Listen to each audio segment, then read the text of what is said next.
Yea, though I walk through the valley of the shadow, Psalm of David.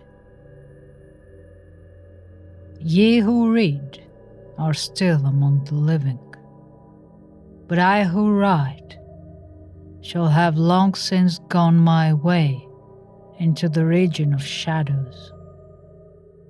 For indeed strange things shall happen, and secret things be known, and many centuries shall pass away ere these memorials be seen of men.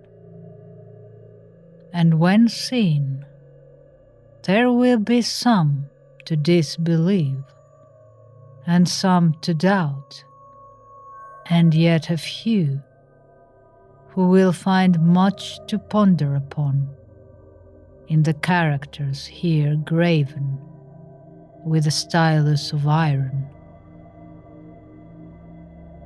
The year had been a year of terror, and of feelings more intense than terror, for which there is no name upon the earth. For many prodigies and signs had taken place, and far and wide, over sea and land, the black wings of the pestilence were spread abroad. To those nevertheless cunning in the stars, it was not unknown that the heavens wore an aspect of ill, and to me, the Greek Enos among others, it was evident that now have arrived the alteration of that 794th year, when at the entrance of Aries, the planet Jupiter is conjoined with the red ring of the terrible Saturnus.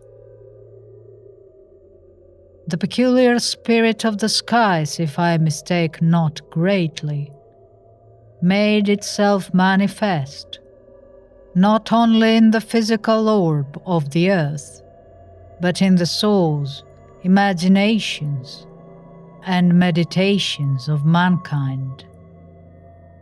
Over some flasks of the red Chian wine, within the walls of a noble hall, in a dim city called Ptolemais, we sat at night, a company of 7, and to our chamber there was no entrance, save by a lofty door of brass, and the door was fashioned by the artisan Corinos, and being of rare workmanship, was fastened from within.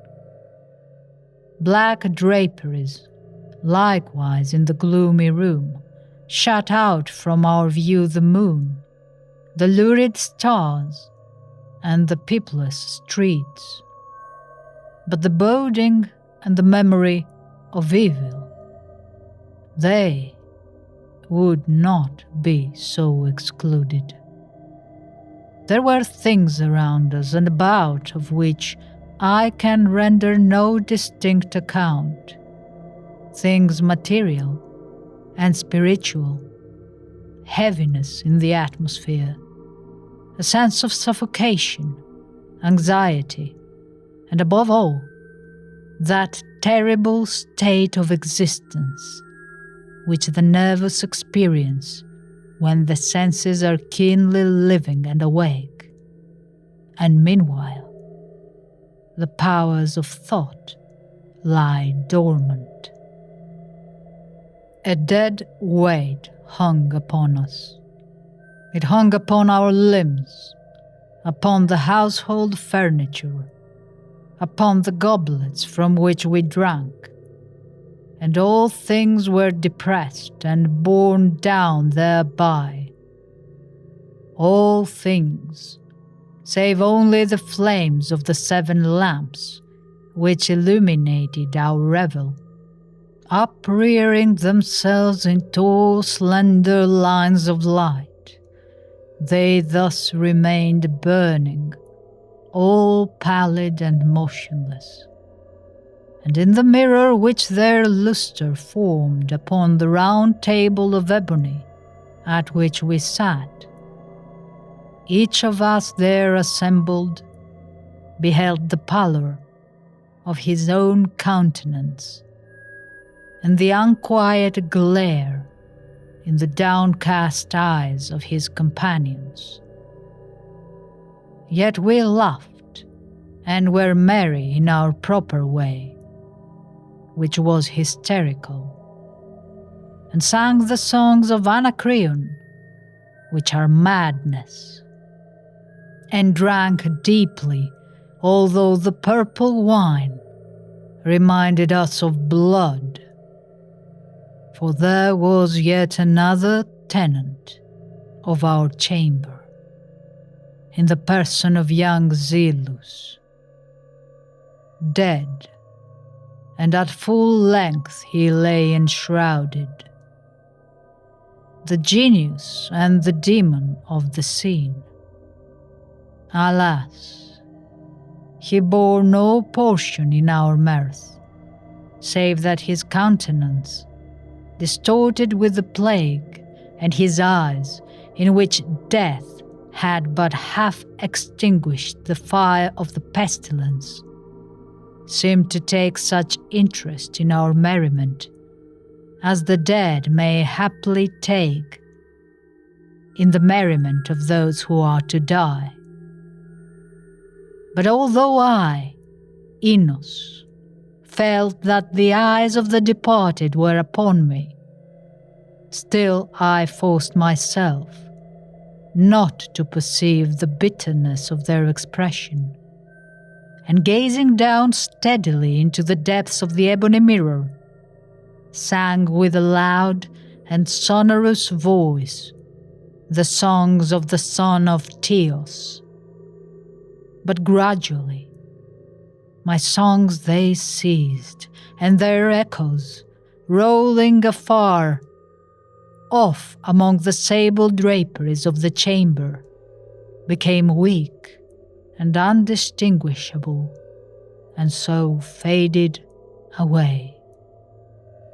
And lo, from among those sable draperies, where the sounds of the song departed, there came forth a dark and undefined shadow, a shadow such as the moon, when low in heaven, might fashion from the figure of a man.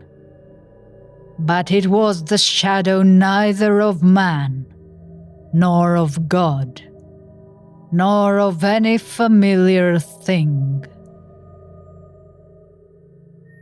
And quivering a while among the draperies of the room, it at length rested in full view upon the surface of the door of brass. But the shadow was vague and formless and indefinite, and was the shadow neither of man, nor of God, neither God of Greece, nor God of Chaldea, nor any Egyptian god. And the shadow rested upon the brazen doorway, and under the arch of the entablature of the door, and moved not, nor spoke any word, but there became stationary, and remained.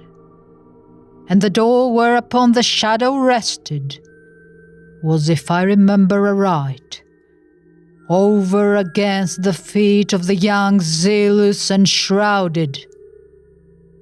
But we the seven there assembled, having seen the shadow as it came out from among the draperies, dare not steadily behold it, but cast down our eyes and gazed continually into the depths of the mirror of ebony.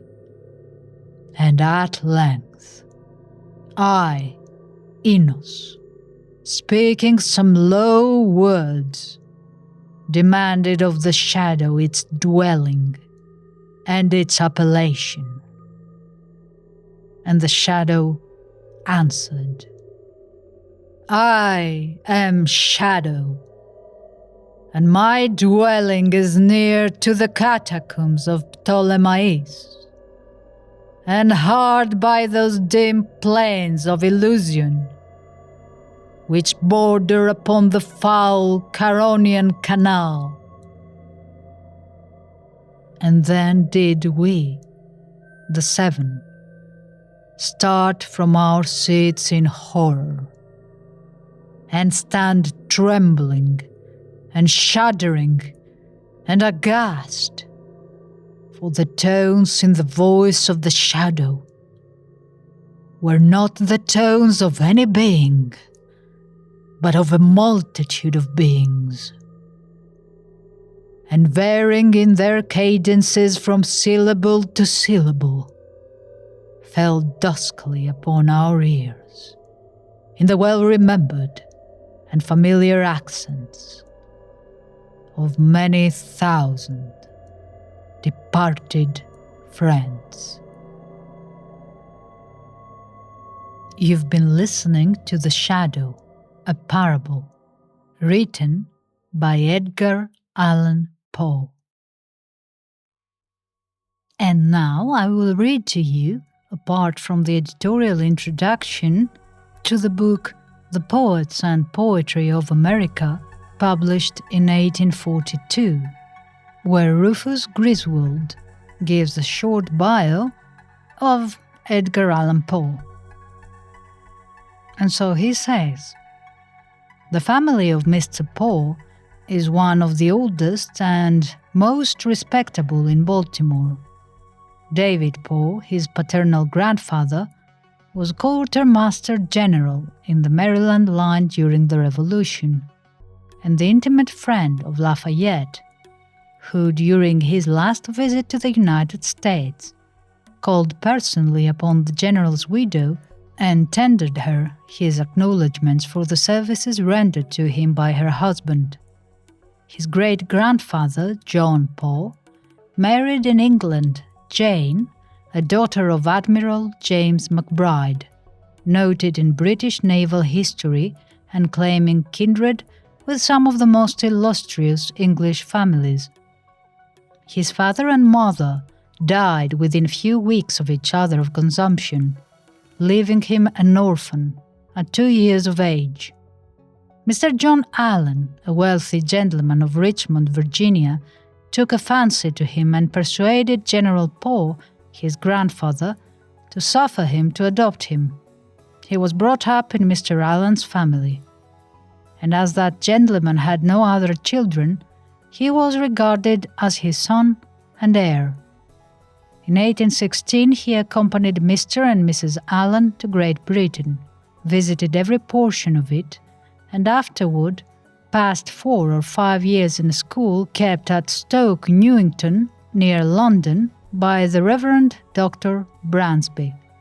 He returned to America in 1822, and in 1825 went to the Jefferson University at Charlottesville in Virginia, where he led a very dissipated life, the manners of the college being at that time extremely dissolute.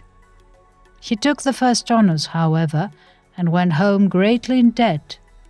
Mr. Allen refused to pay some of his debts of honor, and he hastily quitted the country on a quixotic expedition to join the Greeks, then struggling for liberty.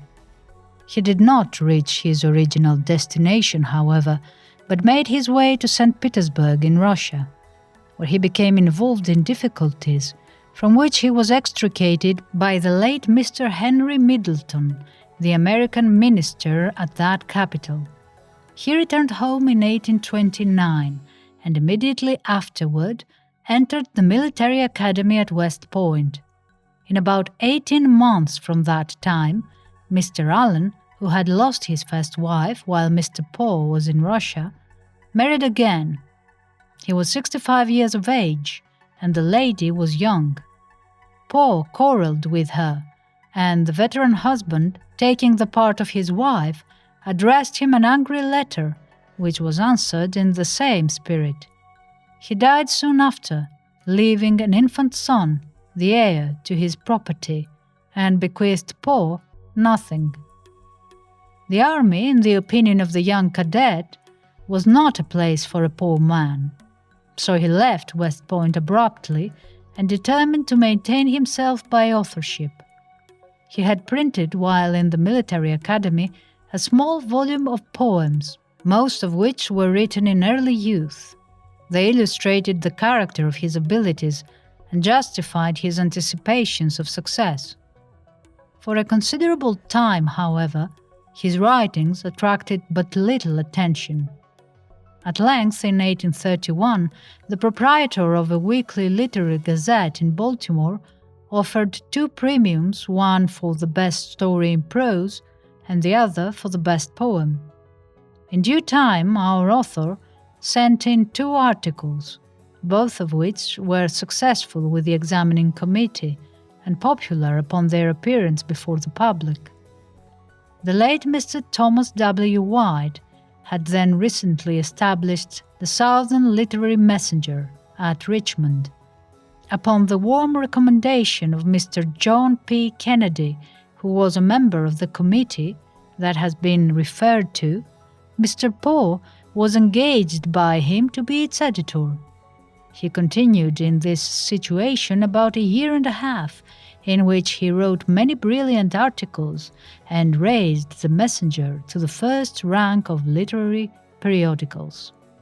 He next removed to Philadelphia to assist Mr. W. E. Barton in the editorship of the Gentleman's Magazine, a miscellany that in 1840 was merged in the Graham's Magazine, of which Mr. Poe became one of the principal writers, particularly in criticism, in which his papers attracted much attention by their careful and skillful analysis and, generally, caustic severity. At this period, however, he appears to have been more ambitious of securing distinction in romantic fiction, and a collection of his compositions in this department, published in 1841 under the title of Tales of the Grotesque and Arabesque, established his reputation for ingenuity, imagination, and extraordinary power in tragical narration. Near the end of 1844, Mr. Poe removed to New York, where he conducted for several months a literary miscellany called the Broadway Journal. In 1845, he published a volume of tales and a collection of his poems. In 1846, wrote a series of literary and personal sketches entitled The Literati of New York City, which commanded much attention. In 1848, gave to the public, first as a lecture and afterwards in print, Eureka, a prose poem, and in the summer of 1849 delivered several lectures in Richmond and other cities, and on the 7th of October, while on his way to New York, died suddenly at Baltimore. After his death, a collection of his works in 3 volumes was published in New York, edited by me, in fulfillment of wishes he had expressed on the subject.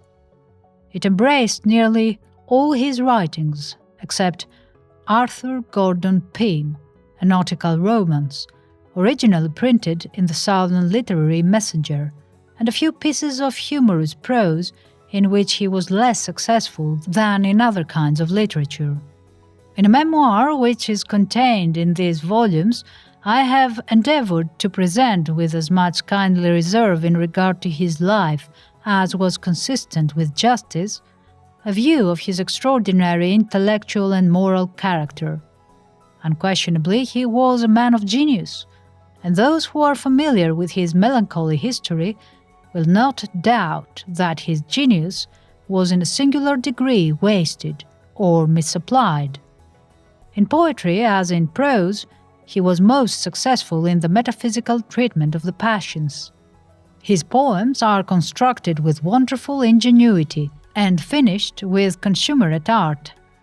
They illustrate a morbid sensitiveness of feeling, a shadowy and gloomy imagination, and a taste almost faultless in the apprehension of that sort of beauty most agreeable to his temper. His rank as a poet is with the first class of his times.